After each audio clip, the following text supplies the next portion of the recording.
അസ്സലാമു അലൈക്കും. ഞാൻ ഇന്നലെ മക്കൾക്ക് സാധനമായിട്ട് 5 മക്കൾക്ക് സാധനമായിട്ട് പോവുകയാണ്. ഇത് നമ്മുടെ വീട്ടിൻ്റെ പുറകു ഭാഗത്തൂടെയാണ് പോകുന്നത്. അതാകുമ്പോൾ അതിലേ പോകുമ്പോൾ എളുപ്പമുണ്ട്. പിന്നെ മണ്ണൊക്കെ അടിച്ചിട്ടിരിക്കുന്നതുകൊണ്ട് വലിയ പാടാണ് ഇതുവഴി കയറാനേ. അതുകൊണ്ട് വോയിസ് കൊടുക്കാതെ വീട്ടിൽ വന്നിട്ടാണ് വോയിസ് കൊടുക്കുന്നത്. ഈ കുട്ടികൾ താമസിക്കുന്നത് നാവായിക്കുളം പഞ്ചായത്തിൻ്റെ കീഴിൽ 3-ാം വാർഡിൽ ഇടമണ്ണില എന്ന് പറയുന്ന സ്ഥലത്താണ്. എൻ്റെ സ്റ്റോപ്പിൻ്റെ അപ്പുറത്താണ് താമസം. ഒരു റോഡേ കുറച്ച് കയറി പോകണം. ഇങ്ങനെ ഒരുപാട് പേര് എൻ്റെ അടുത്ത് ചോദിച്ച് അങ്ങനെ ഞാൻ റബ്ബർ വാഴ പോവേണ്. കുറച്ച് കരിയിലേറെ ബുദ്ധിമുട്ടുള്ളതുകൊണ്ട് നടക്കാനും പ്രശ്നമുണ്ട്. അങ്ങനെ പോയി മക്കൾക്ക് സാധനമൊക്കെ കൊടുക്കാൻ ചെന്നപ്പോഴത്തേക്ക് എല്ലാവരും ഉണ്ട്. കുട്ടികൾക്കൊക്കെ എന്തോ ചൊറിച്ചിലും കാര്യങ്ങളും വയ്യായ്മയും കാര്യങ്ങളൊക്കെ ഉണ്ട്. ഇതൊക്കെ കണ്ടപ്പോൾ മക്കൾക്ക് ഭയങ്കര സന്തോഷമായി. ആ 3-ാമത്തെ കുട്ടിക്കാണ് പ്രശ്നം, പെൺകുട്ടിക്ക്. അങ്ങനെ പിന്നെ ഇത് കഴിഞ്ഞാൽ പിന്നെ നമുക്കൊരു റബ്ബർ തോട്ടം കഴിഞ്ഞാൽ നമുക്കൊരു റോഡാണ് കേട്ടോ. ഇവരെ വഴിയിലോട്ട് പോകണ ടാറിട്ടാൽ മുമ്പ് ടാറല്ലായിരുന്നു. പിന്നെ ഈ ഇലക്ഷനൊക്കെ ആവാറായപ്പോഴാണ് ടാറിട്ടത്. മുമ്പ് പൊടിമണ്ണ് ആയിരുന്നു. ഇതുവഴി പോകുമ്പോൾ നല്ല റിസ്ക്കാണ്, ആരും ഇല്ല, അതാണ് പ്രശ്നം. അങ്ങനെ അതുവഴി പെട്ടെന്ന് കരിയിലയുടെ ഇടയിൽ കൂടെയൊക്കെ ചാടിയെടുത്തൊക്കെ അങ്ങ് പോയി. ഞാൻ അവിടെ ചെന്നിട്ടൊരു മുള്ളുവേലി പ്രശ്നമുണ്ട്. ആ മുള്ളുവേലി കുനിഞ്ഞിറങ്ങണം, അല്ലെങ്കിൽ കൊണ്ട് ഉടുപ്പൊക്കെ കീറും, അല്ലെങ്കിൽ മുതുക് കയറി മുറിയും. മുള്ളുവേലി എന്ന് വെച്ചാൽ അറിയാമല്ലോ, സർവേ കല്ലിൽ കമ്പി, അതിപ്പോൾ കാണാം. അങ്ങനെ ഞാൻ അത് പിടിച്ചതാണ്. പിന്നെ ആ വഴി എത്താറായി.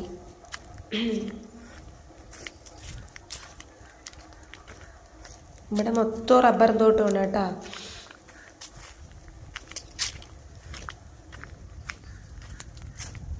പിന്നെ റോഡെത്താൻ പോവുകയാണ്.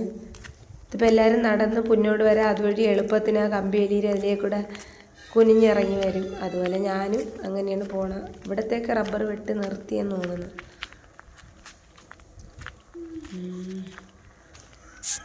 അങ്ങനെ ദാ കമ്പിവേലി എത്തി. ഞാൻ കുനിഞ്ഞിറങ്ങി. അവിടെ സാധനമൊക്കെ വെച്ചിട്ട് കുനിഞ്ഞതിലേ ഇറങ്ങണം.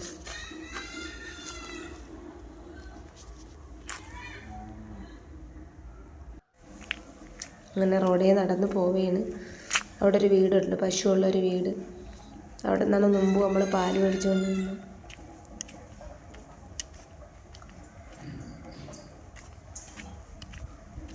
അവിടെ ഒരു കൊച്ചു കടകളും കുറച്ച് വീടുകളും ഒക്കെ ഉണ്ട്.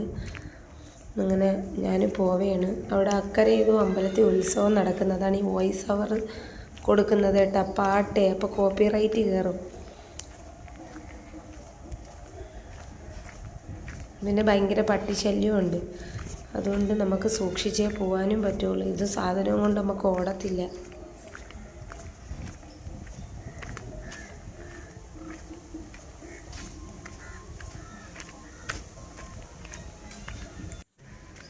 ഇതുവഴിയായിരുന്നു എൻ്റെ ഭർത്താവ് മീൻ കച്ചവടത്തിനൊക്കെ പോയി.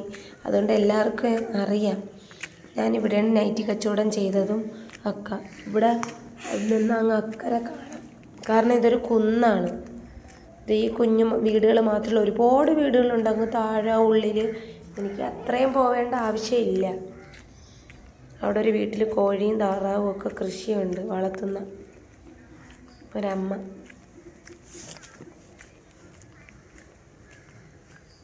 ഞാൻ കുറച്ച് താറാവിനെയൊക്കെ ഫോട്ടോ എടുത്ത് നിങ്ങൾ നോക്കണേ. താറാവിനെ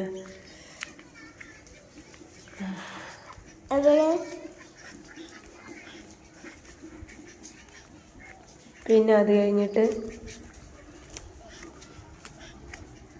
അവിടെ ഒരു കടയുണ്ട്. കട കഴിഞ്ഞിട്ട് നമ്മൾ അതിൻ്റെ തൊട്ടപ്പുറത്ത് തന്നെയാണ് വീട്. ആ കടയിൽ നിന്നാണ് ഞാൻ ഈ മക്കൾക്ക് സാധനമൊക്കെ മേടിച്ചു കൊടുക്കുന്നത്.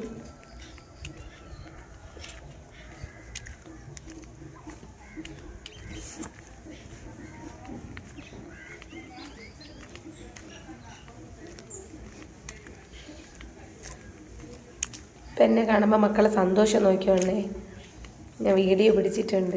അവിടെ എത്ര അങ്ങോട്ട് 5 മക്കളും ഈ മക്കളെ അച്ഛനും അമ്മയും പിന്നെ അച്ഛൻ്റെ അമ്മയും, അതായത് മൊത്തത്തിൽ 5, 6, 7, 8 പേരുണ്ട്. അതാണ് അവരെ വീട്. കുറേ തുണികൾ കഴുകിയിട്ടേക്കുന്നില്ലേ, അതാണ് വീട്. കുടിക്കാൻ കിണറ്റിൽ നിന്ന് വെള്ളം എടുക്കാൻ പറ്റൂല, ഭയങ്കര സ്മെല്ലാണെന്ന്. അപ്പുറത്തെ വീട്ടിൽ നിന്നാണ് കുളിക്കാനൊക്കെയാണ് ഇത് ഉപയോഗിക്കുന്നത്. പെൻസിൽ കൊടുത്തപ്പോൾ എല്ലാരും ഞാൻ കുറച്ചു നേരം സംസാരിച്ചിട്ടാണ് വീഡിയോ എടുത്തത്. പക്ഷേ പ്രസവം നിർത്താൻ പറ്റിയില്ല. അതാണ് ഈ 5 മക്കൾ ജോലി ഉണ്ടെന്ന് പറയണം ഇപ്പം. അപ്പോഴേ ഇനി പ്രസവിക്കുകയാണെങ്കിൽ അത് ബോയ്ക്കില്ലെന്നാണ് പറഞ്ഞത്.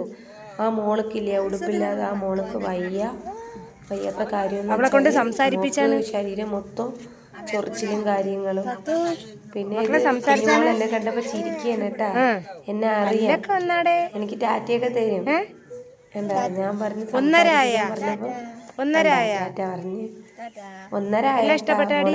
നമ്മള് പ്രസവിച്ച് ഗർഭിണിയായിരുന്നപ്പോഴാണ് നല്ല അടുപ്പായി തുടങ്ങി. അപ്പോഴാണ് നൈറ്റി കച്ചവടം. എന്റേതാണ് പ്രസവത്തിന് നൈറ്റിയൊക്കെ എടുത്ത് നിക്കുകയാണ്. അപ്പൊ നീ പറയണ എൻ്റെ അടുത്ത് രാത്രിയെ കുളിക്കോള്, നല്ല ചൊറിച്ചിലും കാര്യങ്ങളും. അവനാണ് എൻ്റെ കൂടെ ഭയങ്കര കാര്യം, 4ാമത്തെ മകൻ. അങ്ങനെ ഞാൻ തിരിച്ച് ഇറങ്ങി. അപ്പോഴേ പറഞ്ഞ് അതുകൊണ്ട് ആണിനെ കൊണ്ടുപോയി സർജറി ചെയ്ത്. കാരണം പെണ്ണിനെ പ്രസവം നിർത്താൻ പറ്റാത്തത് കൊണ്ട് ആണിനെ കൊണ്ടുപോയി സർജറി ചെയ്ത്. അല്ലെങ്കിൽ ഇനി അവളെ കിട്ടില്ല, ഈ മക്കൾ ആര് നോക്കും? ഈ TV രസം ഒരുപാട് ചികിത്സിച്ച് മാറില്ല. കാരണം ഇതിങ്ങനെ ഇരിക്കുള്ളൂ. അതുകൊണ്ടാണ് അതിൻ്റെ ശരീരം അങ്ങനെ ഇരിക്കുന്നത്. ഭക്ഷണമൊക്കെ കഴിക്കും, പക്ഷേ ശരീരം അങ്ങനെയാണ് ഇരിക്കുന്നത്. അതുകൊണ്ട് എല്ലാവരും കൂടെ കൊണ്ടുപോയി അങ്ങനെയാണ് ഞാൻ ഈ ഫുഡും കാര്യങ്ങളും ഒക്കെ സർജറി ചെയ്തപ്പോൾ കുടുംബം ഒത്തിരി കഷ്ടത്തിലായി.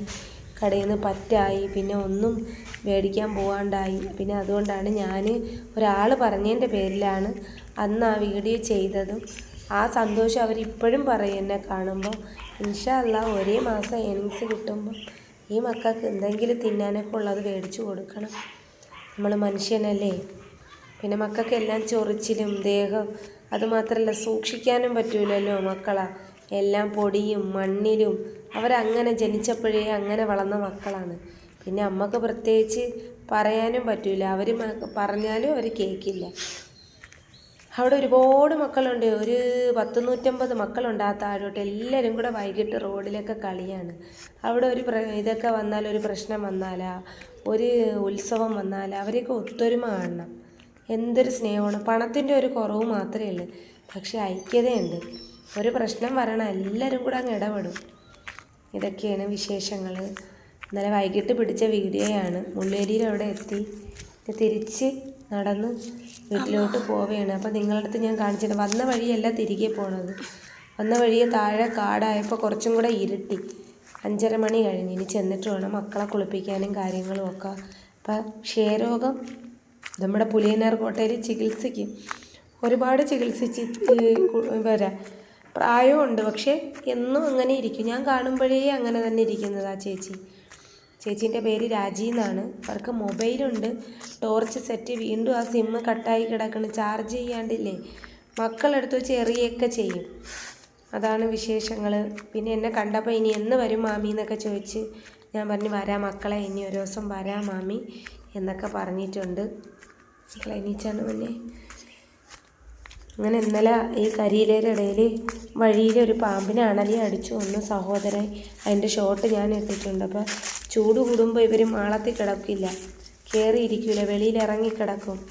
അപ്പോഴേ മക്കളെയൊക്കെ കഴിവതും ശ്രദ്ധിക്കണം. കരിയില കൊഴിഞ്ഞ് കിടക്കുന്ന സമയമല്ലേ, എല്ലാ കരിയിലേരുടെ ഇടയിലൊക്കെ തണുപ്പൊട്ടി കയറി കിടക്കുക. ഈ വെള്ളം നനവ്, കുളിമുറിയുടെ ഭാഗം, കുളിമുറിക്കകത്തൊക്കെ കയറുമ്പം അത്രയ്ക്ക് ശ്രദ്ധിച്ച് കയറണം.